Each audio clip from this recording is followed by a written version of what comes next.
Hello everybody, in today's video I'm going to show you how to encrypt Sparrow Wallet. Sparrow Wallet is a powerful privacy-focused Bitcoin wallet for the desktop users because it gives you full control over your private keys. Protecting your wallet file is extremely important, and one of the first security steps you should take is encrypting your wallet with the strongest password.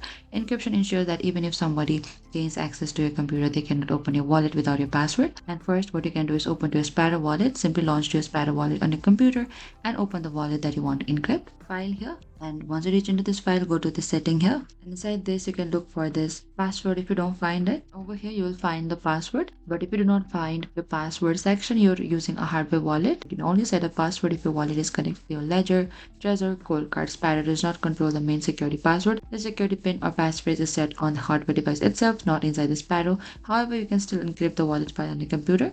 And also make sure the wallet is fully loaded, and make sure it is not watch only wallet. Watch only wallets cannot be encrypted because they do not contain private keys. They only monitor addresses, so Sparrow does not show a password option. And that is it. Thank you for watching this video. I hope I could help you. Don't forget to like, share and subscribe. And if you have any queries or confusion, please comment down and we will reach out to you very soon.